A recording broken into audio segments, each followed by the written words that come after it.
I was interested about the differences between value cover of sport horses and race horses.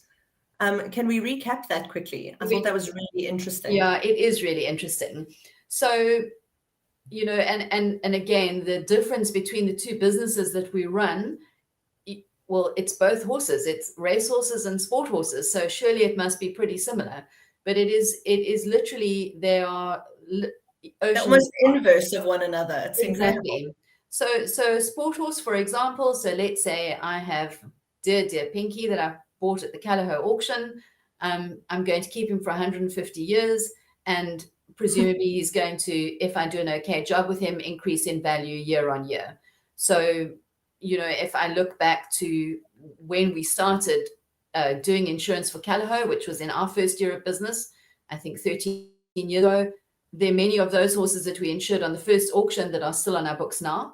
And in fact, horses that insured with us right at the beginning days of Kuda that are also still insured with us. So that is sort of the way in which sport horse insurance goes, that unless there's a fallout, unless there's, you know, unhappiness with the product or with the service or with a claims experience or something, people tend to stick with the horse goes to heaven, you know. Sorry? Or the horse goes to heaven and they quit horses together. Exactly. So yeah, so that. They tend to stay, you know, they keep their horses insured for the full extent of their career. From a racing point of view, it's a little bit different.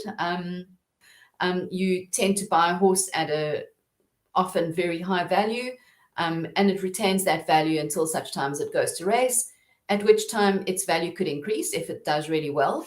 They end up not often, but sometimes they then have a really dismal racing career, and their values diminish from millions of rands to probably 20,000 rand, 30,000 rand being sold as a sport horse.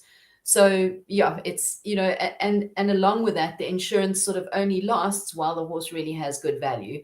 There are obviously a lot of cases where colts run, they're very successful, and they then, like Comet, become breeding stallions, and their values then escalate hugely, and they're often syndicated and things like that.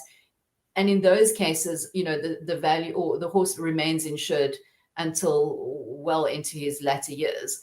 But for the most part, racehorses, as soon as they finish their racing career, that's the end of their insurance. And the racing career is often a year, 2 years, 3 years. I speak under correction, but that's my understanding of it.